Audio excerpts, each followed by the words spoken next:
Welcome back to Jerana's kitchen. ഇന്ന് നമുക്ക് ഒരു ഫ്രഷ് ഫ്രൂട്ട് സലാഡ് ഉണ്ടാക്കാം. ഓറഞ്ച് ജ്യൂസൊക്കെ ചേർത്തിട്ട് ഉണ്ടാക്കുന്ന ഒരു ഫ്രൂട്ട് സലാഡാണിത്.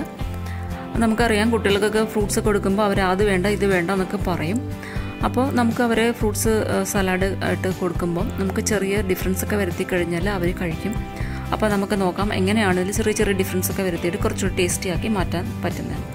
അപ്പോൾ ഞാനിവിടെ കുറച്ച് ഫ്രൂട്ട്സൊക്കെ എടുത്തിട്ടുണ്ട്. മസ്ക് മെലൺ, കിവിയും മാംഗോയും ഓറഞ്ചും സ്ട്രോബെറീസും ഒക്കെ എടുത്തിട്ടുണ്ട്. കുറച്ച് മിൻറ്റ് ലീഫും വേണം. നമുക്കിവിടെ സീസണിൽ കിട്ടുന്ന എല്ലാ ഫ്രൂട്ട്സും നമുക്ക് ഇതിനകത്ത് ഉപയോഗിക്കാം. പിന്നെ ഓറഞ്ച് സിറപ്പ് ഉണ്ടാക്കാനായിട്ട് ഒരു ഓറഞ്ചും മിൻറ്റ് ലീഫും പിന്നെ കുറച്ച് ബ്രൗൺ ഷുഗറും എടുത്തിട്ടുണ്ട്. ബ്രൗൺ ഷുഗർ കിട്ടിയില്ല എന്നുണ്ടെങ്കിൽ നമുക്ക് സാധാരണ ഷുഗറോ അല്ലെങ്കിൽ ഹണിയോ ശർക്കരയോ എന്തെങ്കിലും മധുരത്തിന് വേണ്ടി ചേർത്താൽ മതി. അപ്പോൾ ഞാനിവിടെ ഫ്രൂട്ട്സൊക്കെ കട്ട് ചെയ്തിട്ട് വച്ചിരിക്കുകയാണ്. നല്ലോണം ആദ്യം വാഷ് ചെയ്യണം. സ്ട്രോബെറിയൊക്കെ നല്ല വെള്ളത്തിലൊന്ന് 10-20 മിനിറ്റ് വെള്ളത്തിലേക്ക് ഇട്ട് വെച്ചിട്ട് ഉപ്പ് വെള്ളത്തിലേക്ക് ഇട്ടിട്ട് കഴുകി വെച്ചിരിക്കുകയാണ്. പിന്നെ ചെറിയ ചൂട് വെള്ളത്തിൽ വേണം കഴുകിയെടുക്കാൻ. എപ്പോഴും ഫ്രൂട്ട്സ് നല്ല ചെറിയൊരു ചൂട് വെള്ളത്തിൽ കഴുകിയാൽ കുറച്ചൊക്കെ പെസ്റ്റിസൈഡ്സ് നമുക്ക് മാറ്റിയെടുക്കാൻ സാധിക്കും. അപ്പോൾ നമ്മൾ ചെറുതായിട്ട് കട്ട് ചെയ്ത ഫ്രൂട്ട്സൊക്കെ നമുക്കിനി ഒരു ബൗളിലേക്ക് മാറ്റി കൊടുക്കാം. അപ്പോൾ ഞാൻ ഓറഞ്ചിൻ്റെ തൊലിയെല്ലാം മാറ്റിയിരിക്കുകയാണ്. കാരണം ചിലപ്പോൾ അതിന് ചെറിയൊരു കയ്പ്പ് ഉണ്ടാവാൻ സാധ്യതയുണ്ട്. അപ്പോൾ ഓറഞ്ചിൻ്റെ തൊലിയൊന്ന് മാറ്റി കൊടുക്കുന്നതായിരിക്കും നല്ലത്. അപ്പോൾ കിവിയും മസ്ക് മെലനും പിന്നെ ഓറഞ്ചും സ്ട്രോബെറിയും മിൻറ്റും ഒക്കെ കൂടെ ഇട്ട് കഴിയുമ്പം ഇതൊരു നല്ലൊരു ഫ്ലേവർ ഇതിനകത്ത് കിട്ടും. ഓറഞ്ച് ജ്യൂസും കൂടെ ചേർത്ത് കഴിയുമ്പോൾ ഇത് ശരിക്കും പറഞ്ഞാൽ നല്ലൊരു ടേസ്റ്റി ആയിട്ടുള്ളൊരു ഫ്രൂട്ട് സലാഡാണ് നമുക്ക് കിട്ടുന്നത്. എല്ലാവർക്കും ഇഷ്ടപ്പെടുന്ന ഒരു ഫ്രൂട്ട് സലാഡായിരിക്കും ഇത്. അപ്പോൾ ഞാനിവിടെ ഇത്രയും മാങ്ങയും കൂടെ ചേർത്ത് കഴിഞ്ഞിട്ടുണ്ട്. ഇപ്പോൾ ഞാനിപ്പോൾ ഇത്രയും ഫ്രൂട്ട്സ് എടുത്തിട്ടുള്ളൂ. നമുക്കിനി വേണമെങ്കിൽ ഇതിനകത്ത് നമുക്ക് പഴം അങ്ങനെ എന്ത് വേണമെങ്കിലും ആഡ് ചെയ്യാം. അങ്ങനെ പ്രത്യേകിച്ച് ഈ ഫ്രൂട്ട് പറ്റില്ല അങ്ങനെയൊന്നുമില്ല. എന്ത് ഫ്രൂട്ട് വേണമെങ്കിലും നമുക്കിതിനകത്ത് ഇഷ്ടമുള്ളതൊക്കെ ആഡ് ചെയ്ത് കൊടുക്കാം. പ്രത്യേകിച്ചും നമ്മളിപ്പോൾ കുട്ടികൾക്കാണ് കൊടുക്കുന്നത്. അവർക്ക് ഏതൊക്കെ ഫ്രൂട്ട്സാണോ ഇഷ്ടം അതെല്ലാം നമുക്കിതിനകത്ത് ആഡ് ചെയ്ത് കൊടുക്കാം. അപ്പോൾ ഞാനിവിടെ ഓറഞ്ച് കൈ കൊണ്ടൊന്ന് പിഴിഞ്ഞ് വെച്ചിട്ട് അതിനകത്തേക്ക് കുറച്ച് മിൻറ്റ് ലീവ്സ് ഇട്ട് കൊടുത്തിരിക്കുകയാണ്. മിൻറ്റ് ലീവ്സും പിന്നെ ഇനി ബ്രൗൺ ഷുഗർ ഇടാം. ബ്രൗൺ ഷുഗർ കിട്ടിയില്ല എന്നുണ്ടെങ്കിൽ നമുക്ക് സാധാരണ പഞ്ചസാരയോ അല്ലെങ്കിൽ ശർക്കരയോ അല്ലെങ്കിൽ തേനോ ഏതെങ്കിലും യൂസ് ചെയ്താൽ മതി. അപ്പോൾ 2-3 ടേബിൾ സ്പൂൺ ബ്രൗൺ ഷുഗറാണ് ഞാനിവിടെ എടുത്തിരിക്കുന്നത്. അപ്പോൾ ഷുഗർ പേഷ്യൻസ്, ഡയബറ്റിക്സ് ഉള്ളവർ ഈ മധുരം ചേർക്കുന്ന ഈ ഒരു സ്റ്റെപ്പ് അവോയ്ഡ് ചെയ്യാം. അത്രേ ഉള്ളൂ. ബാക്കിയെല്ലാം ഡയബറ്റിക്സ് പേഷ്യൻസ് ആണെങ്കിലും കഴിക്കാൻ പറ്റുന്ന ഒരു സലാഡാണ് ഇത്. അപ്പോൾ ഇതെല്ലാം കൂടി നമുക്കിതൊന്ന് അരച്ചെടുക്കണം. അരച്ചെടുത്തതിന് ശേഷം അരിച്ചൊന്നും എടുക്കണ്ട, നമുക്ക് നേരിട്ട് തന്നെ ഈ ഫ്രൂട്ട്സിനകത്ത് ചേർത്ത് കൊടുക്കാം. അപ്പോൾ ഇനി നമ്മളിതിപ്പോൾ ചേർത്ത് കഴിഞ്ഞിട്ട് ഇതൊന്ന് ഫ്രിഡ്ജിൽ വെച്ച് വേണമെങ്കിൽ നമുക്കൊരു 2-3 മണിക്കൂർ നമുക്കിത് തണുപ്പിച്ചിട്ട് വേണമെങ്കിൽ സെർവ് ചെയ്യാം. അപ്പോൾ ഈ ഓറഞ്ച് ജ്യൂസിൻ്റെയും ഒക്കെ ഒരു ഫ്ലേവർ ഈ ഫ്രൂട്ട്സിലൊക്കെ ഒന്ന് പിടിച്ചിരിക്കും. അതെല്ലാം അങ്ങനെ വേണ്ടെന്നുണ്ടെങ്കിൽ ഉടനെ തന്നെ നമുക്കിത് സെർവ് ചെയ്യാം. അപ്പോൾ അങ്ങനെ ഫ്രിഡ്ജിൽ വയ്ക്കുകയാണെങ്കിൽ നന്നായിട്ടൊന്ന് ക്ലിങ് ഫിലിമൊക്കെ ഇട്ട് ഒന്ന് റാപ്പ് ചെയ്ത് ഒന്ന് ടൈറ്റാക്കിയൊക്കെ വെച്ചാൽ നല്ലതായിരിക്കും. കാരണം നമ്മളിത് കട്ട് ചെയ്തിരിക്കുകയാണ്.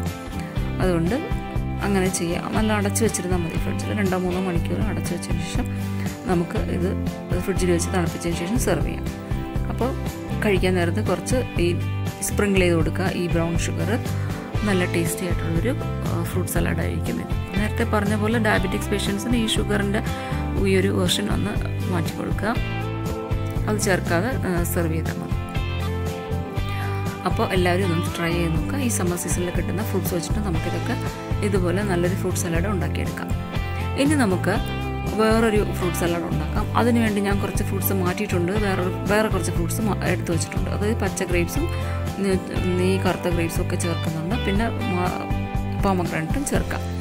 അപ്പോൾ ഞാനിവിടെ കുറച്ച് ഹണി എടുത്തിട്ടുണ്ട്, കുറച്ച് അഡീഷണൽ സ്വീറ്റ് കൊടുക്കാനായിട്ട്.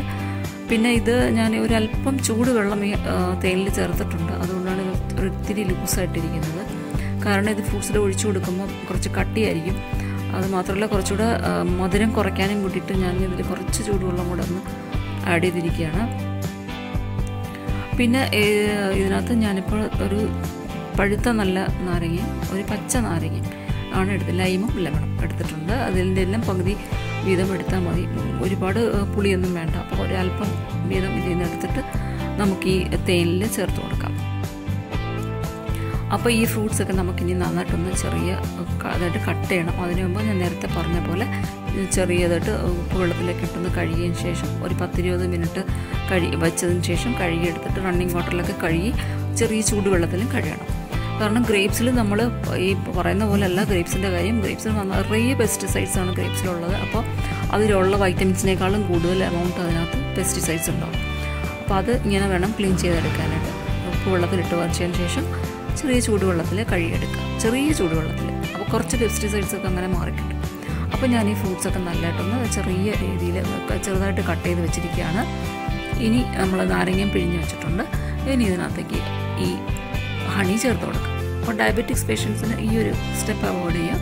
ഹണി ചേർക്കണ്ട, നാരങ്ങയൊക്കെ ചേർത്തിട്ട് ഇത് നമുക്ക് കഴിക്കാം. അപ്പോൾ പുളിയില്ലാത്ത ഫ്രൂട്ട്സിന് ഈ നാരങ്ങയുടെ ഒരു പുളിയും, മധുരമുള്ള ഫ്രൂട്ട്സിന് നാരങ്ങയുടെ ഒരു പുളിയും ഒക്കെ കൂടെ ചേർത്തിട്ട് ഇത് നല്ലൊരു ഫ്രഷ്നെസ് ഫീൽ ചെയ്യുന്ന ഒരു ഫ്രൂട്ട് സലാഡാണ്. ഇനി വേറൊരു ഇതും കൂടെ ഇതിനകത്ത് ചേർക്കാം. നമ്മൾ ഇട്ടിരിക്കുന്ന ഈ ഫ്രൂട്ട്സ് ഉണ്ടല്ലോ, ഇതിൻ്റെ ഏതെങ്കിലും ഒരു ജ്യൂസ് ഇതിനകത്ത് ചേർത്ത് കൊടുക്കാം. ആപ്പിളിൻ്റെ ജ്യൂസോ പോമഗ്രാനൈറ്റിൻ്റെ ജ്യൂസോ ഓറഞ്ച് ജ്യൂസോ അങ്ങനെ എന്തെങ്കിലും ഒരു ജ്യൂസിലെടുക്കാൻ പറ്റുന്ന ഒരു ഫ്രൂട്ടിൻ്റെ ജ്യൂസ്. അപ്പം നമ്മളിപ്പോൾ പൈനാപ്പിളാണ് ചേർക്കുന്നത്, അതിൻ്റെ ജ്യൂസ് ചേർത്ത് കൊടുക്കാം. അപ്പോൾ നേരത്തെ ഞാൻ ഒരെണ്ണത്തിൽ ജ്യൂസ് കാണിച്ചത് കൊണ്ടാണ് ഇതിൽ ഞാൻ ജ്യൂസ് ചേർക്കാത്തത്. അപ്പോൾ ജ്യൂസ് വേണമെങ്കിലും കൂടെ ഇതിനകത്ത് അല്പം ചേർത്ത് കൊടുക്കാം. അപ്പോൾ അത് മറ്റേതുപോലെ ആയിപ്പോകുമല്ലോ എന്ന് വെച്ചിട്ടാണ് ഞാൻ ജ്യൂസ് ചേർക്കാതിരുന്നത്. അപ്പോൾ ഇങ്ങനെ ഒരു ഫ്രൂട്ട് സലാഡ് നമുക്ക് ഉണ്ടാക്കിയെടുക്കാം. അപ്പോൾ എല്ലാവരും ഇതൊന്ന് ട്രൈ ചെയ്ത് നോക്കുക. നല്ലൊരു ഫ്രൂട്ട് സലാഡാണിത്. അപ്പോൾ 2 ഡിഫറെൻറ്റ് ടൈപ്സ് ഓഫ് ഫ്രൂട്ട്സ് വെച്ചിട്ടാണ് ഞാൻ ഇത് രണ്ടും ചെയ്തിരിക്കുന്നത്. രണ്ടിലും കിവി ഇട്ടെന്നേ ഉള്ളൂ, വേറെ ബാക്കിയെല്ലാം സിമിലറൊന്നുമല്ല, ബാക്കിയെല്ലാം ഡിഫറെൻ്റാണ്. അപ്പോൾ നമുക്ക് ഇങ്ങനെ ഒരു ഫ്രൂട്ട് സലാഡ് ഉണ്ടാക്കി കുട്ടികൾക്ക് കൊടുത്ത് നോക്കുക. അവരിത് കഴിക്കും, തീർച്ചയായിട്ടും കഴിക്കും, ഒരു സംശയമില്ല. പിന്നെ ഡയബറ്റിക് പേഷ്യൻസ് ഇതിനകത്തുള്ള ഷുഗറിൻ്റെ ഒരു അളവ് കുറച്ച് ഇത് ഉപയോഗിക്കുക. അപ്പോൾ എല്ലാവർക്കും ഈ റെസിപ്പി ഇഷ്ടപ്പെട്ട് കാണുമെന്ന് വിചാരിക്കുന്നു. ചാനൽ സബ്സ്ക്രൈബ് ചെയ്തിട്ടില്ലെങ്കിൽ ജെറാനാസ് കിച്ചൺ ഒന്ന് സബ്സ്ക്രൈബ് ചെയ്യുക, ബെൽ ഐക്കണും കൂടി പ്രസ് ചെയ്യുക. എന്നാലേ ഞാനിടുന്ന വീഡിയോസിൻ്റെ എല്ലാം നോട്ടിഫിക്കേഷൻ അപ്പോൾ തന്നെ കിട്ടുള്ളൂ. അപ്പോൾ എല്ലാവരും ഈ ചാനൽ സബ്സ്ക്രൈബ് ചെയ്യുക. ഫ്രണ്ട്സിനും റിലേറ്റീവ്സിനും ഒക്കെ ഒന്ന് ഷെയർ ചെയ്തും കൂടെ കൊടുക്കുക. അപ്പോൾ താങ്ക് യു.